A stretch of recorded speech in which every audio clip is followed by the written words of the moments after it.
नमस्कार, स्वागत है आप सभी का डीडी न्यूज के इस खास बुलेटिन एक्सप्रेस 100 में, जहां हम आपके लिए लेकर आते हैं राजनीति, मनोरंजन, देश दुनिया, खेल और व्यापार जगत की सभी बड़ी खबरों को एक्सप्रेस यानी कि फटाफट अंदाज में। मैं हूं साइमा खान, तो देखिए खबरें तेज रफ्तार।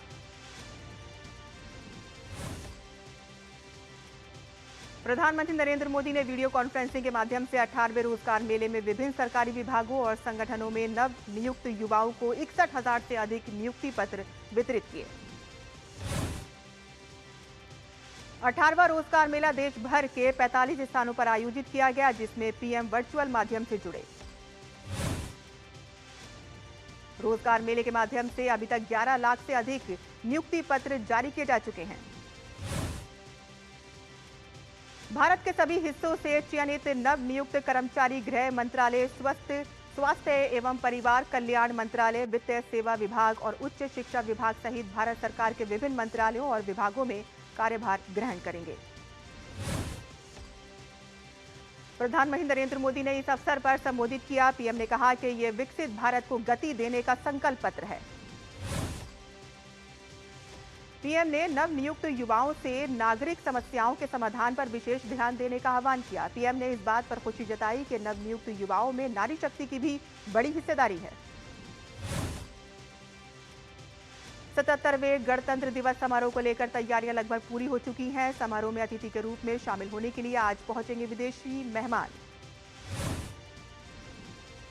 यूरोपियन काउंसिल के अध्यक्ष एंटोनियो कोस्टा और यूरोपियन कमीशन की अध्यक्ष उर्सुला वॉन डेर लेयन आज से भारत के 3 दिवसीय दौरे पर रहेंगी और इस दौरान भारत ईयू के बीच फ्री ट्रेड एग्रीमेंट को भी हरी झंडी मिल सकती है।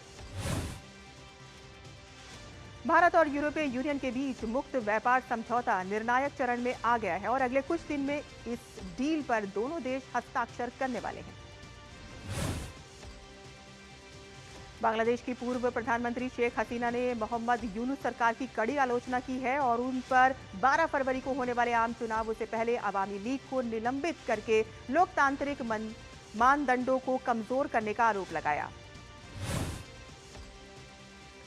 एक लिखित साक्षात्कार में शेख हसीना ने कहा है कि इस कदम से लाखों मतदाताओं को उनके अधिकार से वंचित किया गया है, जिससे चुनाव प्रक्रिया की विश्वसनीयता कमजोर हुई है। उन्होंने सरकार के इस दावे को खारिज कर दिया है कि पार्टी को केवल निलंबित किया गया है, प्रतिबंधित नहीं। बांग्लादेश नेशनलिस्ट पार्टी के महासचिव मिर्जा फखरुल इस्लाम आलमगीर ने जमाते इस्लामी को बांग्लादेश की राष्ट्रीय सुरक्षा के लिए खतरा बताया है। फखरुल ने आरोप लगाया है कि मुक्ति संग्राम के दौरान जमात की भूमिका हिंसक रही और उसने आम नागरिकों पर अत्याचार किए। उत्तर प्रदेश की स्थापना को आज 77 साल पूरे हो गए हैं और इस मौके पर विकसित भारत विकसित उत्तर प्रदेश की थीम पर 2 दिवसीय कार्यक्रम का आयोजन किया जा रहा है। राष्ट्रपति द्रौपदी मुर्मू ने एक्स पर प्रदेशवासियों को बधाई के संदेश दिए हैं। उत्तर प्रदेश के निरंतर प्रगति का भरोसा जताया है। उत्तर प्रदेश के मुख्यमंत्री योगी आदित्यनाथ ने राज्य की स्थापना दिवस पर प्रदेशवासियों को शुभकामनाएं दी। एक्स पर लिखा, आदरणीय प्रधानमंत्री नरेंद्र मोदी जी के मार्गदर्शन में देश का ग्रोथ इंजन नया उत्तर प्रदेश आज नए भारत की आर्थिक, सामाजिक और सांस्कृतिक प्रगति का पथ प्रदर्शक बन गया है। उत्तर प्रदेश के स्थापना दिवस पर राज्य भर में 24 से 26 फरवरी तक कार्यक्रम का आयोजन किया जाएगा और साथ ही फिजी, मॉरिशस, मालदीव, सिंगापुर और थाईलैंड जैसे देशों और विदेशों में भारतीय दूतावासों और विभिन्न राज्यों के लोक भवनों में भी विशेष समारोह का आयोजन किया जाएगा। केंद्रीय गृह मंत्री अमित शाह उत्तर प्रदेश दिवस 2026 के मुख्य समारोह का उद्घाटन करेंगे। उत्तर प्रदेश दिवस 2026 कार्यक्रम के दौरान मुख्यमंत्री योगी आदित्यनाथ की परिकल्पना पर आधारित एक जनपद एक व्यंजन योजना को लॉन्च किया जाएगा। इसी मंच से मुख्यमंत्री योगी आदित्यनाथ द्वारा सरदार वल्लभ भाई Patel employment and industrial zone योजना का भी शुभारंभ किया जाएगा। प्रधानमंत्री नरेंद्र मोदी ने उत्तर प्रदेश वासियों को बधाई देते हुए एक्स पर लिखा है कि डबल इंजन सरकार और विकास को समर्पित यहां के लोगों की सहभागिता से हमारे इस राज्य ने बीते 9 वर्षों में बीमारू से बेमिसाल प्रदेश बनने का सफर तय किया है। पश्चिम बंगाल में मतदाता सूची के विशेष गहन पुनरीक्षण के बीच मुख्य चुनाव अधिकारी कार्यालय ने सभी जिला प्रशासनों को पुनरीक्षण के दौरान कानूनी व्यवस्था में गड़बड़ी डालने की किसी भी घटना में तुरंत एफआईआर दर्ज करने का निर्देश दिया है। पत्र में कहा गया है कि किसी भी क्षेत्र में यदि हिंसा या सरकारी संपत्ति को नुकसान पहुंचाने की घटना होती है तो एसआईआर से संबंधित सुनवाई का काम तुरंत रोक दिया जाएगा, जो मुख्य चुनाव अधिकारी की अनुमति के बाद ही फिर से शुरू होगा। कुछ बूथ स्तरीय अधिकारियों बीएलओ द्वारा मतदाता सूची की शुद्धता से समझौता करने वाले जानबूझकर किए गए कृत्यों की पृष्ठभूमि में निर्वाचन आयोग ने दोषी बीएलओ के खिलाफ अनुशासनात्मक कार्रवाई करने की प्रक्रिया निर्धारित की है। चुनाव आयोग ने कहा है कि जिला निर्वाचन अधिकारी दोषी बीएलओ को निलंबित करेगा और अनुशासनाहीन या कर्तव्य में लापरवाही के लिए विभागीय कार्रवाई शुरू करने के लिए संबंधित अनुशासनात्मक प्राधिकारी को सिफारिश करेगा। तमिलनाडु में नए पंबन रेलवे पुल के इस्तेमाल में आने के बाद से पुराने पंबन रेलवे पुल को तोड़ने का काम कल शुरू किया गया। आज राष्ट्रीय बालिका दिवस है। उत्तर प्रदेश के मुख्यमंत्री योगी आदित्यनाथ ने बेटियों के सम्मान, सशक्तिकरण और राष्ट्र निर्माण में उनकी भूमिका को रेखांकित किया है। श्रीनगर में डल झील के पास व्यस्त डल गेट इलाके में आग लगने से एक व्यक्ति झुलस गया, तो वहीं घटनास्थल पर काम कर रहे व्यक्ति को मामूली से चोटें आई हैं। ओडिशा के भुवनेश्वर में मुक्तेश्वर नृत्य महोत्सव के दौरान नृत्य की सुंदर झलकियां देखने को मिली।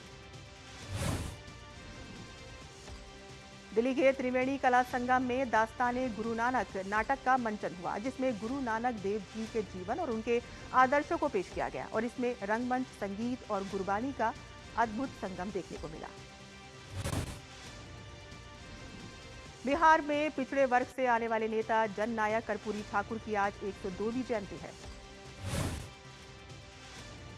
जननायक कर्पूरी ठाकुर की जयंती पर केंद्रीय गृह मंत्री अमित शाह ने उन्हें याद और नमन किया। भारत रत्न कर्पूरी ठाकुर जी की जयंती पर प्रधानमंत्री नरेंद्र मोदी ने उन्हें सादर नमन किया है और साथ ही पीएम ने एक्स पर कर्पूरी ठाकुर से जुड़ा एक वीडियो भी साझा किया। झारखंड के सारण में 17 नक्सलियों को ढेर करने के बाद पुलिस और सुरक्षा बल लगातार इलाके में निगरानी बनाए हुए हैं। चप्पे चप्पे पर जवान तैनात हैं। झारखंड के सांड्रा में शुक्रवार को नक्सलियों की ओर से पुलिस टीम पर हमले के बाद सुरक्षा बलों ने बड़ी कार्रवाई की थी, जिसके बाद 17 नक्सलियों के शवों को जंगल से बरामद किया गया था। 1 करोड़ का इनामी नक्सली अनल भी शामिल है। असम राइफल्स ने मिजोरम में 7.28 करोड़ रुपए से अधिक मूल्य की ड्रग्स जब्त की हैं और मणिपुर में 2 अलग अलग अभियानों में 2 लोगों को गिरफ्तार करते हुए विस्फोटक सामग्री का एक बड़ा जखीरा बरामद किया है। गणतंत्र दिवस से पहले पंजाब से एक और आईएसआई समर्थित टेरर मॉड्यूल का भंडाफोड़ हुआ है। पंजाब पुलिस की काउंटर इंटेलिजेंस और होशियारपुर पुलिस ने कार्रवाई करते हुए बब्बर खालसा इंटरनेशनल आतंकी संगठन से जुड़े 4 आतंकवादियों को गिरफ्तार किया है। पंजाब पुलिस ने चारों ऑपरेटिव के पास से करीब 2.5 किलो आरडीएक्स से बना आईडी और 2 पिस्तौल बरामद की हैं। जांच में पता चला है कि बरामद आईईडी का इस्तेमाल टेरर अटैक के लिए होना था और ये सभी यूएसए बेस्ड बीकेआई हैंडलर्स से इशारे पर काम कर रहे थे। नेताजी सुभाष चंद्र बोस की जयंती पर दिल्ली के त्यागराज स्टेडियम में शुक्रवार को विशाल रक्तदान शिविर लगाया गया और इस दौरान लोगों ने भारी संख्या में रक्तदान किया और दिल्ली की मुख्यमंत्री रेखा गुप्ता भी कार्यक्रम में शामिल हुई। इस बार गणतंत्र दिवस पर 30 झांकियां कर्तव्य पत्र पर दिखाई देंगी। पश्चिम बंगाल की झांकी राष्ट्रीय थीम वंदे मातरम के 150 साल पर आधारित है। उत्तर भारत में मौसम ने एक बार फिर से करवट ली है और पहाड़ों पर जबरदस्त बर्फबारी देखने को मिल रही है। जम्मू कश्मीर से लेकर हिमाचल प्रदेश तक की वादियां बर्फ की सफेद चादर में ढक गई हैं। कश्मीर घाटी में जारी भारी बर्फबारी के कारण तापमान सामान्य से काफी नीचे चला गया है। बडगाम और कठुआ में ताजा बर्फबारी हुई है। हिमपात के चलते तापमान सामान्य से काफी नीचे चला गया है, जिससे ठिठुरन बढ़ गई है। अनंतनाग और उधमपुर क्षेत्रों में हो रही भारी बर्फबारी से सड़कें, पहाड़ और रिहायशी इलाके बर्फ में लिपटे हुए नजर आ रहे हैं। हिमाचल प्रदेश के चंबा और मनाली में सीजन की पहली बर्फबारी से सैलानियों में खुशी दोगुनी हो गई है और राजधानी शिमला में बर्फबारी से शहर और पहाड़ियों बर्फ की सफेद मोटी चादर में ढक गई हैं। पहाड़ी राज्यों में सुबह तड़के शुरू हुई बारिश और बर्फबारी ने ठंड बढ़ा दी है और इस बर्फबारी से आने वाले दिनों में पर्यटकों की संख्या बढ़ने की उम्मीद है। जम्मू कश्मीर के रामबन में भारी बर्फबारी की वजह से नेशनल हाईवे पर गाड़ियों की आवाजाही बंद होने से लोगों को काफी परेशानियों का सामना करना पड़ रहा है। जम्मू कश्मीर के राजौरी में भी भारी बर्फबारी हुई है। पीर पंजाल क्षेत्र में हुई बर्फबारी की वजह से कई सड़कें बाधित हो गई हैं, जिसकी वजह से स्थानीय लोगों के अलावा पर्यटकों को भी काफी परेशानी हो रही है। जम्मू कश्मीर में आधुनिक रेल इंफ्रास्ट्रक्चर की मजबूती एक बार फिर से देखने को मिली है। जून 2025 में शुरू हुई कटरा श्रीनगर वंदे भारत एक्सप्रेस ने कठिन मौसम के बावजूद अपना संचालन पूरी तरह से सुचारू रखा। प्रदेश में भारी बर्फबारी के बीच ये हाई स्पीड ट्रेन भारत के पहले केबल स्टे रेलवे ब्रिज अंजी खट ब्रिज को सफलतापूर्वक पार करती नजर आई। और यहाँ बुलेटिन में हम रुकते हैं, छोटे से ब्रेक के लिए हम जल्द हाजिर होंगे। आप देखते रहिए डीडी न्यूज। पता है, I was a bright student. कुछ करना चाहती थी, कुछ बनना चाहती थी। आप अपना खुद का स्टार्ट कीजिए ना, खुद का बिजनेस। और उसमें पैसे तो बहुत लगेंगे ना। Zero investment. Zero investment? हाँ, आई एम डूइंग इट। मैं एक प्रिंसिपल मैडम,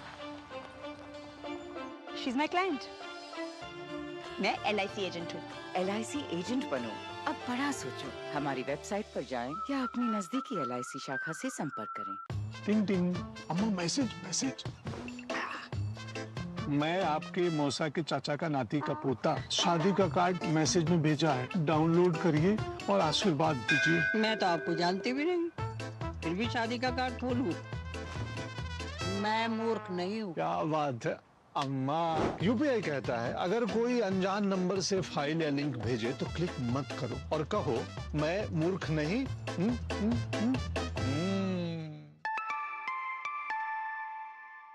जाइए, आप भी किसी का टेस्ट लीजिए। जब धरती चीर कर निकलता है लोहे का पत्थर और मिलता है मोंगिया के जोश से, फिर तपता है, पिघलता है और बनता है फौलाद। अब होता है सरिया सारी खूबियों के साथ।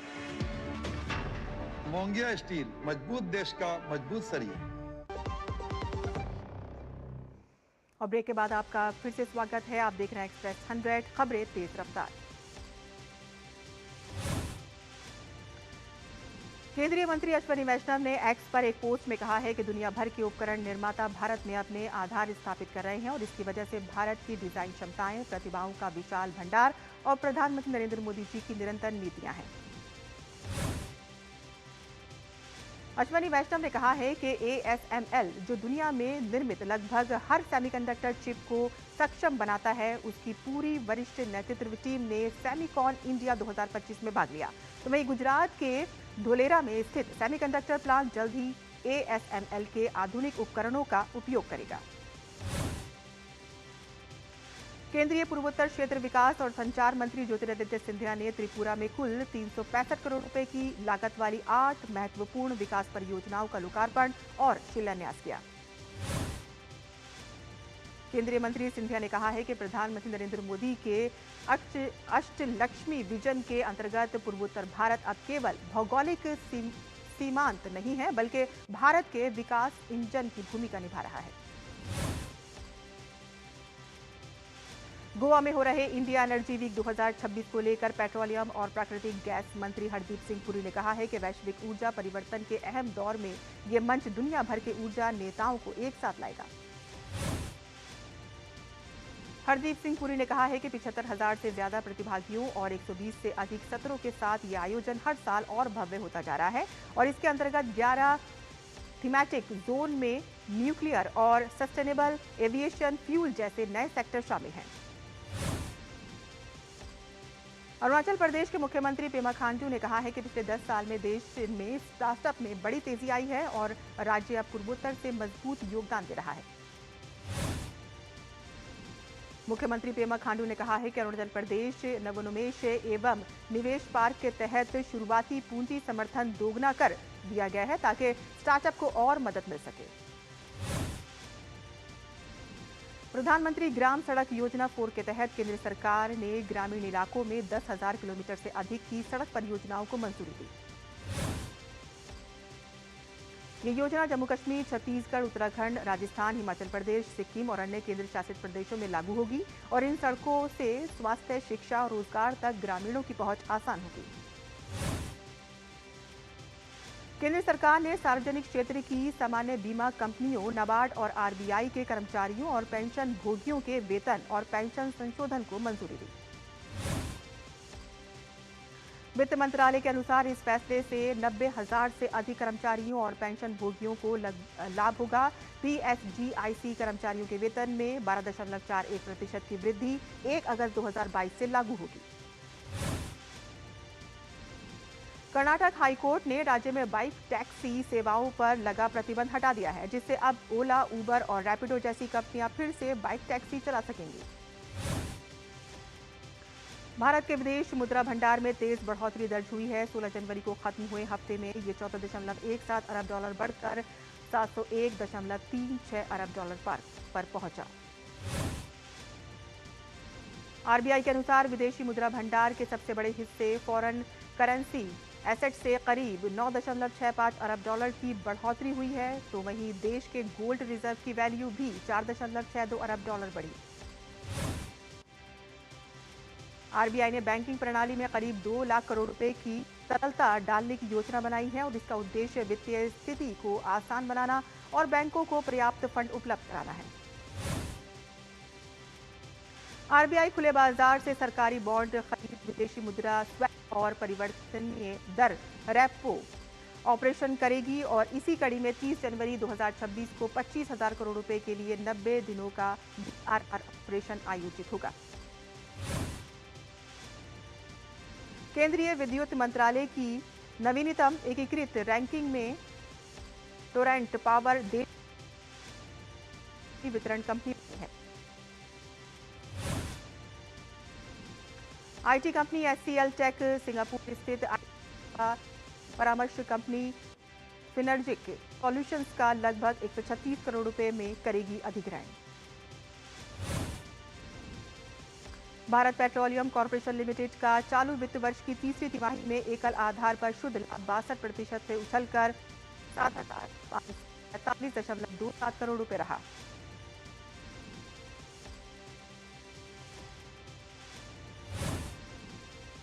और यहां पर हम रुकते हैं एक और छोटे से ब्रेक के लिए। हम जल्द हाजिर होंगे, आप देखते रहिए डीडी न्यूज।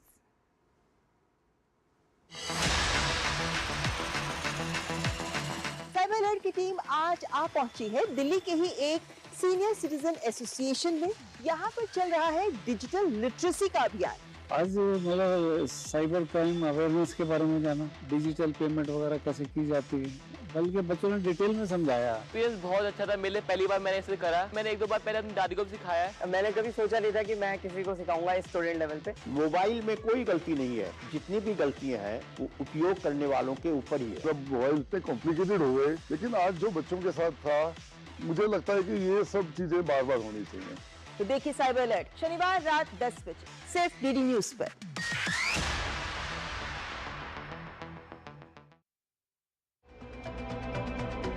सोचिए, वो तारा जो रात को टिमटिमाता है, जिसका प्रकाश निकला था लाखों साल पहले। क्या आप जानते हैं आपके सेल में छुपा है एक जीनियस कोड, डीएनए। क्या कभी सोचा है कि आपका दिल धड़कता है कैसे? विज्ञान सिर्फ किताबों में नहीं है, यह है आपके आसपास। जानिए वो। और यहाँ बुलेटिन में हम और एक बार फिर से आपका स्वागत है एक्सप्रेस 100 में। देखिए खबरें तेज रफ्तार। राष्ट्रपति डोनाल्ड ट्रंप ने ग्रीनलैंड में प्रस्तावित मिसाइल डिफेंस सिस्टम गोल्डन डोम को लेकर कनाडा पर तीखा हमला किया है। ट्रुथ सोशल पर ट्रंप ने कहा है कि कनाडा इस योजना का विरोध कर रहा है, जबकि ये उसकी सुरक्षा भी करेगा। ट्रंप ने आरोप लगाया है कि कनाडा ने सुरक्षा हितों के बजाय चीन के साथ कारोबार को प्राथमिकता दी है। ट्रंप ने चेतावनी दी है कि चीन 1 साल में उसे खा जाएगा। अमेरिका ने ड्रग्स तस्करी को लेकर एक बड़ी कार्रवाई करते हुए पूर्वी प्रशांत सागर में एक बोट पर अटैक किया। अमेरिका के रक्षा मंत्री पीट हेग्सेथ ने निर्देश पर किए गए इस ड्रोन हमले में 2 लोगों की मौके पर ही मौत हो गई। उत्तर पश्चिमी पाकिस्तान शहर डेरा इस्माइल खान में शुक्रवार देर रात एक घर में विस्फोट हुआ, जिसमें कम से कम 5 लोग मारे गए हैं और 10 घायल हुए हैं। विस्फोट डेरा इस्माइल खान शांति समिति के प्रमुख नूर आलम महसूद के घर शादी के दौरान हुआ है। विस्फोट की जिम्मेदारी अभी तक किसी ने नहीं ली है। यूक्रेन के 2 सबसे बड़े शहरों कीव और खार्किव पर शनिवार तड़के रूस ने ड्रोन और मिसाइलों से हमला किया। हमले में कुल 13 लोग घायल हुए हैं, जिनमें कीव के 2 लोग गंभीर हालत में हैं। 1 साल के बाद राजधानी पर यह दूसरा बड़ा रात का हमला है और जिससे सैकड़ों आवासीय इमारतों में बिजली और हीटिंग बाधित हो गई है और ऐसे वक्त में हुआ है कि जब यूक्रेन रूस युद्ध को लेकर यूएई में शांति वार्ता शुरू हुई है। यूक्रेन और रूस के वार्ताकारों ने अबू धाबी में क्षेत्रीय विवाद पर बातचीत की, लेकिन किसी ठोस समझौते के संकेत नहीं मिले हैं। यूक्रेनी राष्ट्रपति व्लादिमीर ज़ेलेंस्की ने कहा है कि क्षेत्रीय मुद्दा बातचीत का केंद्रीय विषय है, लेकिन अंतिम नतीजों पर पहुंचना अभी जल्दबाजी होगी। तुर्की के विदेश मंत्री हाकान फिदान ने कहा है कि ऐसे संकेत मिल रहे हैं कि इजराइल अभी भी ईरान पर हमला करने का मौका तलाश रहा है। उन्होंने कहा है कि अगर ऐसा होता है तो क्षेत्रीय अस्थिरता बढ़ सकती है। वेनेजुएला की अंतरिम राष्ट्रपति डेलिस रोड्रिगेज ने कहा है कि रिहाई की प्रक्रिया के तहत अब तक 626 लोगों की जेल से रिहाई समय सीमा स्पष्ट नहीं की है। रॉड्रिगेज ने बताया है कि सोमवार को वे संयुक्त राष्ट्र मानवाधिकार उच्चायुक्त वॉल्कर तुर्क से मुलाकात करेंगी और अब तक रिहा किए गए लोगों की सूची की पुष्टि करने का अनुरोध करेंगी। न्यू जर्सी की राज्यपाल मिकी शेरिल ने सभी 21 काउंटियों में आपातकाल घोषित किया है। उन्होंने भारी बर्फबारी, तेज हवाओं और जमावट वाली ठंड की चेतावनी दी है। पूर्व अनुमान के अनुसार उत्तर न्यू जर्सी में 12 से 18 इंच और दक्षिण में 8 से 12 इंच बर्फ गिर सकती है। राज्य में वाणिज्य वाहनों पर इंटरस्टेट हाईवे पर प्रतिबंध लगा दिया गया है। अमेरिका में बर्फीला तूफान के चलते शिकागो सहित अन्य मध्य पश्चिमी शहरों के स्कूल बंद कर दिए गए हैं, जिसके तहत टेक्सास और न्यू इंग्लैंड में अधिकांश लोग प्रभावित हुए हैं। मौसम विभाग ने चेतावनी जारी करते हुए बताया है कि इस तूफान से चक्रवात में बराबर नुकसान होने का खतरा बना हुआ है। मौसम विभाग ने यह भी बताया है कि लगभग 17 करोड़ से अधिक लोग निगरानी या चेतावनी के दायरे में हैं। नेपाल के घरेलू बाजार में सोने और चांदी की कीमतों में सर्वकालिक उच्च स्तर पर पहुंची है। सोने की कीमत में 9,200 रुपये प्रति तोला और चांदी की कीमत 320 रुपये प्रति तोला की वृद्धि हुई है। अंडर 19 क्रिकेट विश्व कप में आज भारत का सामना न्यूजीलैंड से होगा। भारतीय टीम फिलहाल अपने ग्रुप में शीर्ष पर है। भारतीय टीम ने शुक्रवार को दूसरे T20 मैच में न्यूजीलैंड को 7 विकेटों से करारी शिकस्त दी। न्यूजीलैंड ने पहले बल्लेबाजी करते हुए भारत के सामने जीत के लिए 209 रन का लक्ष्य रखा था और इसके जवाब में भारत ने 15.2 ओवर में 3 विकेट पर 209 रन बनाकर मैच जीत लिया और इसके साथ ही भारत ने 5 मैचों की T20 सीरीज में 2-0 की बढ़त बनाई है। ईशान किशन को उनकी तूफानी पारी के लिए प्लेयर ऑफ द मैच चुना गया। ईशान ने 32 गेंदों में 76 रन की पारी खेली। उन्होंने अपनी पारी में 11 चौके और 4 छक्के लगाए। भारत में पहली बार आयोजित अंतर्राष्ट्रीय साइक्लोथॉन पुणे ग्रैंड टूर का समापन शुक्रवार को हुआ। समापन समारोह के मौके पर खेल राज्य मंत्री रक्षा खड़से ने विजेता साइक्लोनिस्ट को ट्रॉफी देकर सम्मानित किया। पुणे ग्रैंड टूर के समापन समारोह में बॉलीवुड स्टार आमिर खान खिलाड़ियों की हौसला अफजाई करने के लिए पहुंचे। पुणे ग्रैंड टूर में विश्व स्तरीय एथलेटिक्स और कड़ी प्रतिस्पर्धा का प्रदर्शन किया गया। निशानेबाज साक्षी पांडेकर ने राष्ट्रीय चयन ट्रायल में 10 मीटर एयर राइफल में नया राष्ट्रीय रिकॉर्ड बनाया है। उन्होंने 254.3 अंक के स्कोर के साथ ही महिलाओं की 10 मीटर एयर राइफल फाइनल में राष्ट्रीय रिकॉर्ड तोड़ा। पुरुष निशानेबाज तुषार माने ने भी राष्ट्रीय चयन ट्रायल में 10 मीटर एयर राइफल में नया राष्ट्रीय रिकॉर्ड बनाया है। उन्होंने 637.1 का बेहतरीन स्कोर बनाकर नया राष्ट्रीय रिकॉर्ड स्थापित किया है। हैदराबाद तूफान्स ने पुरुष हॉकी इंडिया लीग के क्वालिफायर 2 में जगह पक्की कर ली है। शुक्रवार को खेले गए एलिमिनेटर में हैदराबाद तूफान्स ने HIL GC को 2-0 से हराकर क्वालिफायर 2 में प्रवेश किया।